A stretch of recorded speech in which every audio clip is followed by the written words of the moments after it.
Hello नमस्कार, आप लोग का फाइनल एग्जाम में स्वागत है। और यहाँ पर देखेंगे फिजिक्स यूपी केटेट की हमारी इंपॉर्टेंट क्वेश्चंस की जो सीरीज चल रही है उसके टेस्ट 6 को। तो फटाफट आप लोग जुड़ेंगे और वन बाय वन सभी क्वेश्चंस को देखेंगे। तो पहले क्वेश्चन के लिए आप एकदम रेडी हो जाएं। पहला क्वेश्चन आपके स्क्रीन पर आ रहा है, तो पहला क्वेश्चन शुरू होगा और देखेंगे वन बाय वन सभी क्वेश्चन को। समय आपका स्टार्ट है और इन्हीं समय के अंदर आप कोशिश करेंगे इसका जवाब करें। नंबर के साथ आप कमेंट करेंगे कौन से नंबर का क्वेश्चन आप आंसर कर रहे हैं। पहला क्वेश्चन है, प्रकाशीय गेज कौन से सिद्धांत पर कार्य करता है? On what principle does optical gauge work? तो ये कौन से सिद्धांत पर काम करता है? तो ये करता है on the principle of reflection, यानी परावर्तन के सिद्धांत पर। बढ़ते हैं अगले क्वेश्चन की तरफ। अगला क्वेश्चन स्क्रीन पर आप जवाब करेंगे इसका सही उत्तर।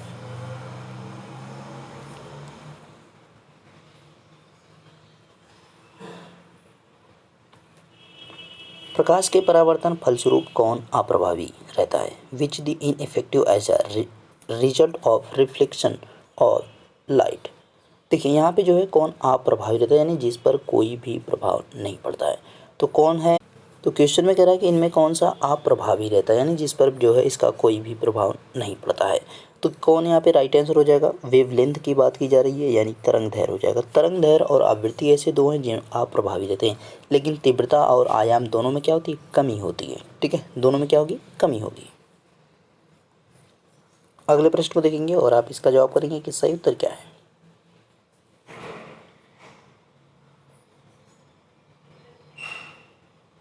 प्रश्न है, परावर्तन के नियम में कौन एक ही तल में होते हैं? Who are in the same plane in the law of reflection. तो कौन कौन एक ही कंडीशन में होते हैं? तो यहाँ पे जो है incident ray and reflected ray and normal रे, यानी आपतित किरण, परावर्तित किरण तथा अभिलंब की बात की जा रही है। सभी कहाँ पे होंगे? एक ही प्लेस में होते हैं, एक ही में। जैसे कि आपका इस प्रकार से बनाएंगे तो यहाँ की बात की जा रही है, बीच का आपका अभिलंब होगा, यहाँ से आपतित किरण हो गया और ये आपकी परावर्तित किरण। ये आपतित, यहाँ पे परावर्तित, ये बीच में अभिलंब। तो तीनों जो है आपके एक ही में है। ठीक है, पहला ऑप्शन सही है। अगला प्रश्न देखेंगे और अगले प्रश्न का आप जवाब करेंगे कि इसका सही उत्तर क्या होगा।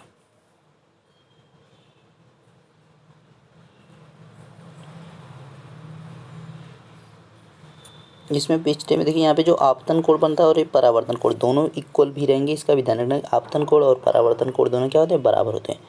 अब इस क्वेश्चन को कह रहा है कि निम्न में से प्रकाश का सबसे अच्छा परावर्तक विच of the following is the best reflector of light. तो जो ऑप्शन दिख रहे हैं उसमें से जो सबसे बढ़िया होता है रिफ्लेक्टर किसका? लाइट का। वो कौन होता है? चांदी होता है, सिल्वर होता है। अगला प्रश्न स्क्रीन पर है और आप इसका जवाब करेंगे कि इसका सही उत्तर क्या होगा।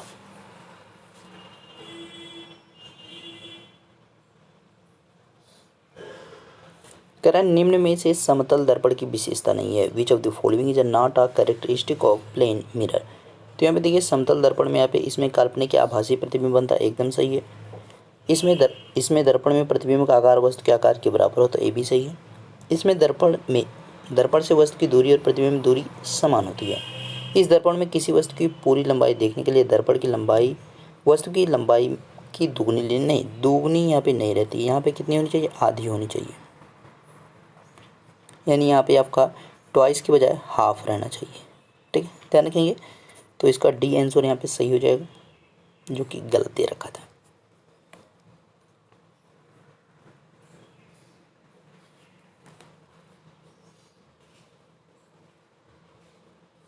स्टीफन नियतांक के बारे में पूछ रहा है। तो स्टीफन नियतांक होता क्या है? स्टीफन के नियम से अगर देखो तो आप तो ई इक्वल टू जो है क्या हो जाएगा यहाँ पे टी के पावर 4 हो जाएगा। ठीक है, इसको ब्रैकेट में आप कर लीजिएगा। ये आपका यहाँ पे स्टीफन नियतांक लगाया गया है, तो उसका साइन यहाँ पे दे रखा है आपका। ठीक है, तो अब यहाँ पे जो स्टीफन नियतांक है उसकी इक्वल में होता क्या है उसको भी आप देख लीजिए यहाँ पे, क्योंकि ये भी आपको पता होना चाहिए। तो ई इक्वल टू यहाँ पे ई बाई टी के पावर 4 हो जाएगा। और ई की इक्वल टू आपका होता क्या है? ई की इक्वल टू में होता क्या है आपका? तो यहाँ पे जो ऊर्जा बटा जो है आपका क्षेत्रफल इंटू समय होता है, यानी वाट। और यहाँ पे जो है क्षेत्रफल इंटू समय दोनों को मिला के आपका बना देंगे मीटर स्क्वायर हो जाएगा, क्योंकि यहाँ पे वाट मीटर हो जाएगा। तो वाट सेकेंड होगा, तो सेकेंड और समय जो है दोनों कट जाएंगे, तो क्षेत्रफल का वही मीटर स्क्वायर बचेगा। तो इसको क्या लिख सकते हो आप? वाट आपका यहाँ पे रहेगा और ये देखिए मीटर स्क्वायर नीचे है, तो मीटर स्क्वायर माइनस का हो गया। अब यहाँ पे नियतांक के लिए हम क्या लिखेंगे? के पावर 4 लिखेंगे। के पावर 4 वो भी चला जाएगा माइनस में, तो वो आएगा ऊपर, यानी हमारा यहाँ पे क्या हो जाएगा? इनटू में के पावर 4 वो भी माइनस में। तो इसके लिए आंसर आपका सी बन रहा है, ठीक है, सी आंसर बन रहा है यहाँ पे। अगला प्रश्न देखेंगे और अगले प्रश्न को आप जवाब करेंगे कि इसका सही उत्तर क्या होगा।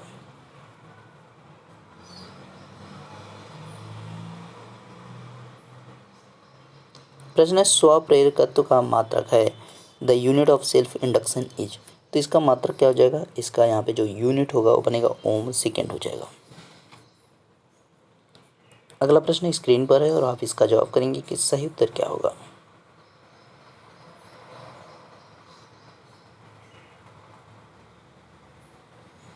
प्रश्न है यदि x equal to 80 plus b t square, जहाँ x वस्तु के द्वारा किमी में तय की गई दूरी तथा t सेकेंड में समय है, तब b का मात्रक क्या होगा। तो b के मात्रक के लिए अगर बात करेंगे तो x स्क्वायर, और यहाँ पे जो है b की बात करेंगे तो अब यहाँ पे देखिए x जो है आपका वो टी स्क्वायर यहाँ पे हो जाएगा, ठीक है, यहाँ पे टी स्क्वायर हो जाएगा। तो अब इसकी जगह पे आपको क्या लिखना है, किमी मीटर यहाँ पे किमी पर सेकेंड स्क्वायर हो जाएगा, ठीक है, और कुछ भी नहीं करना है। तो इसका ध्यान रखना है आपको, ये यक्स है या नहीं यक्स है। तो कौन सा ऑप्शन इसमें दिख रहा है भाई, इसमें जो ऑप्शन आपका है किमी सेकेंड स्क्वायर ये आपका है, ठीक है। चलिए अगले प्रश्न को जवाब करेंगे, इसका सही उत्तर क्या होगा।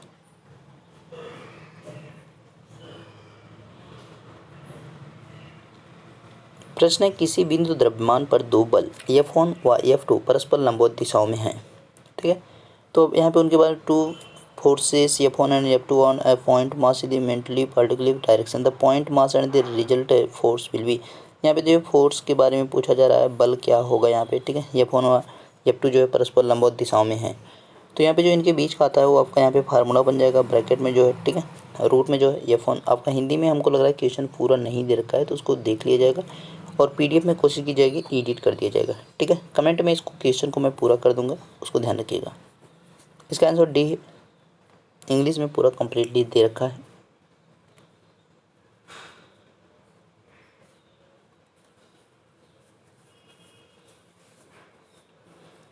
प्रश्न है निम्न में से रासायनिक ऊर्जा से ऊष्मा ऊर्जा में किसके द्वारा परिवर्तन किया जाता है, which of the following converts chemical energy to heat energy. देखिए यहाँ पे कोयले का जो जलना होता है यानी कोल बर्निंग जो होता है वो किसका उदाहरण होता है, यहाँ पे रासायनिक ऊर्जा से ऊष्मा ऊर्जा में, क्योंकि कोयला जब जलता है तो कोयला तो एक रासायनिक पदार्थ है और जब जलता है तो क्या देता है, ऊष्मा देता है। सितार की बात करेंगे, सितार क्या करता है, यांत्रिक ऊर्जा को ध्वनि में कन्वर्ट करता है। इंजन जो होता है, इंजन की अगर आप बात करेंगे क्या कहता है, ऊष्मा ऊर्जा को यांत्रिक ऊर्जा में। माइक्रोफोन क्या करता है, ध्वनि ऊर्जा को विद्युत ऊर्जा में कन्वर्ट करने का काम करता है।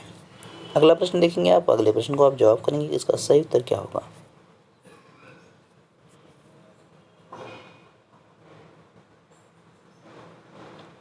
निम्नतापी इंजनों का अनुप्रयोग, निम्नतापी मतलब यहाँ पे क्रायोजेनिक इंजन्स की बात कर रहा है। तो यहाँ पे जो है इनका क्या कहाँ भी यूज किया जाता है, तो इनका यूज किया जाता है रॉकेट प्रौद्योगिकी में, रॉकेट टेक्नोलॉजी में इनका यूज किया जाता है। अगले प्रश्न को देखिए और यहाँ पे अगले प्रश्न का सही उत्तर क्या होगा, फटाफट आप लोग बताएंगे।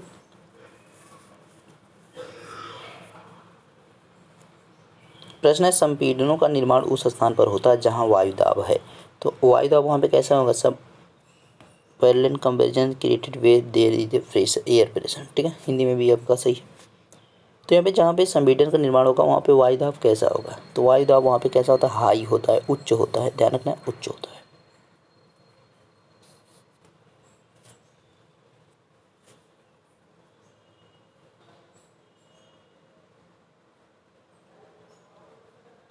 टिंडल प्रभाव प्रकार किससे संबंधित है, what is the type of Tyndall effect related to. तो किससे रिलेट करता है, किससे संबंधित है, यहाँ पे प्रकीर्णन से है, ध्यान रखना है, स्कैटर से है।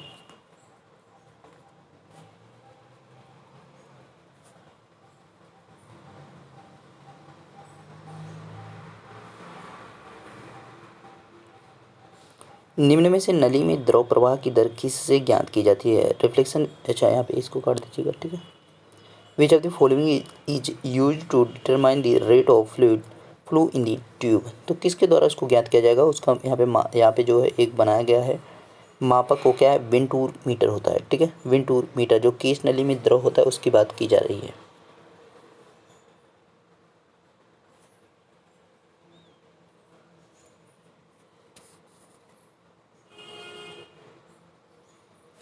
एक समतल दर्पण के लिए छवि होती है, जो छवि बनेगी, इमेज बनेगी, वो कैसी होगी उसके बारे में कहा जा रहा है। तो कैसी बनेगी? वर्चुअल एंड लेटरल स्ट्रेट बन जाएगी, आभासी और पार्श्वी सीधी।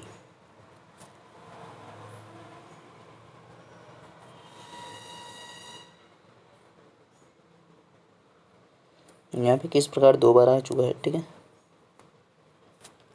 चिमटा किस प्रकार के उत्तोलक का उदाहरण है? Tongs are the example of which type of lever. तो किस टाइप के आता है, सभी को आइडिया है इसका? तृतीयक में आ जाएगा, ठीक है, थर्ड वाले में आता है।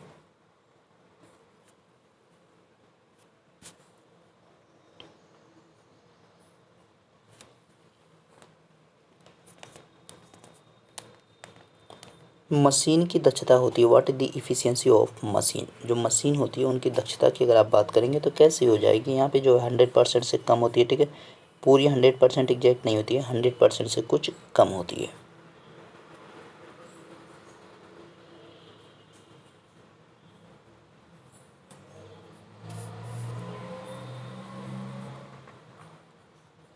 उत्तोलक किस सिद्धांत पर कार्य करता है? On what principle does the lever work. यानी जो उत्तोलक होते हैं वो कौन से सिद्धांत पर कार्य करते हैं? अगर इसके सही आंसर की आप बात करते हैं तो कौन सा सिद्धांत होता है? आर्किमिडीज का सिद्धांत होता है, ठीक है।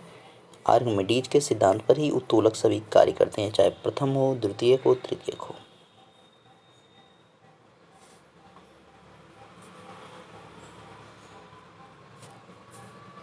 प्रश्न, एक वस्तु पर लगाए गए गुरुत्वाकर्षण बल को क्या कहा जाता है? What is the force of gravity exerted on an object called. तो उसको क्या कहा जाएगा? जो गुरुत्वाकर्षण बल के द्वारा लगाया जाता है एक वस्तु पर, तो उसको क्या कहते हैं? हम यहाँ पे अगर सही आंसर की बात करेंगे तो वजन कहते हैं, वेट कहते हैं।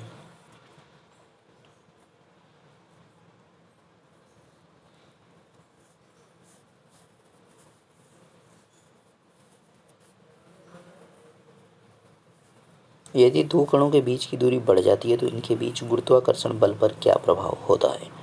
यानी दो कणों के बीच में अगर if the distance between two particles increase then what is the effect on the gravitational force between them. तो उनके बीच का जो यहाँ पे गुरुत्वाकर्षण बल होगा उस पर कैसा प्रभाव पड़ेगा? वो कैसा हो जाता है? कम हो जाता है, यानी डिक्रीज हो जाएगा, कम हो जाएगा। जब उनके बीच डिस्टेंस वहाँ पे बढ़ जाएगी तो क्या होगा? इंक्रीज हो जाएगा।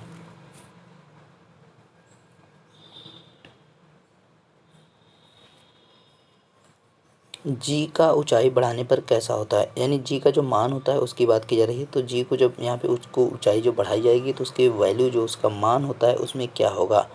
तो उसके जो मान होता है यानी जो उसको वैल्यू होगी वो भी क्या हो जाएगी? कैसी हो जाएगी? कम हो जाएगी, लेस होती। ऊंचाई के साथ कैसी होगी? लेस होगी। जैसे जैसे ऊंचाई कम होगी वैसे वैसे क्या होगा? वो मैक्सिमम होगी, यानी मोर होगी, अधिक होगी।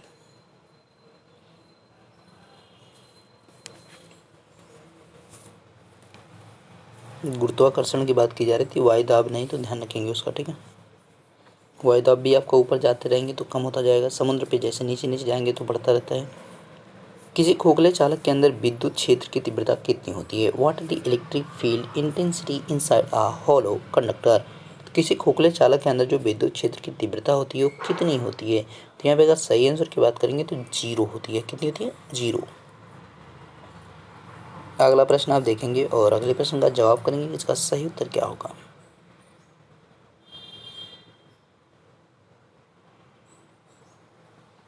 What is the dimension of electric current. यानी विद्युत धारा कैसी राशि है? विद्युत धारा की अगर राशि की बात करेंगे तो कैसी होती है? स्केलर होती है, यानी अदिश होती है।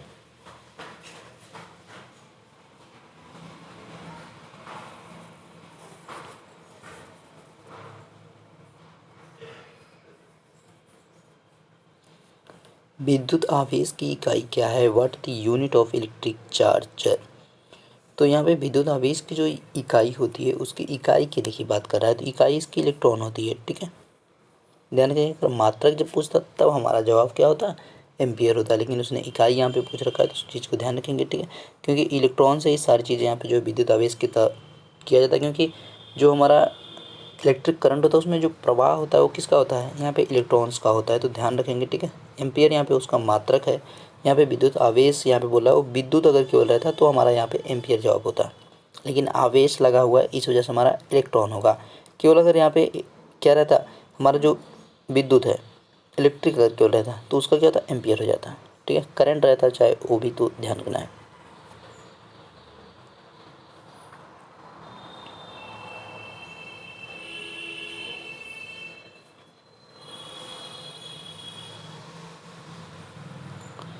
प्रश्न है, किसी चालक में चार्ज के गतिमान होने की दर को क्या कहते हैं? The rate of movement of charge in the conductor is called. किसी चालक जो होते हैं उसमें चार्ज के गतिमान होने की दर को हम क्या कहेंगे? उसको कहेंगे इलेक्ट्रिक करंट कहेंगे, विद्युत धारा कहेंगे। यहाँ पे चालक में आवेश के गतिमान, ठीक है, आवेश यहाँ पे हो जाएगा, तो उस चीज़ को ध्यान रखें, उसको क्या कहेंगे? हम विद्युत धारा कहते हैं। तो आपके सभी क्वेश्चन भी यहाँ पे कंप्लीट हो चुके हैं और इसी के साथ आपका वीडियो भी कंप्लीट हो चुका है। अगली क्लास में हम जो न्यूमेरिकल देखने की कोशिश करेंगे, मैक्सिमम जो न्यूमेरिकल भी किया जाएगा। तो मिलते हैं नेक्स्ट वीडियो में, तब तक देखते रहिए final exam with Ashish sir. Thank you.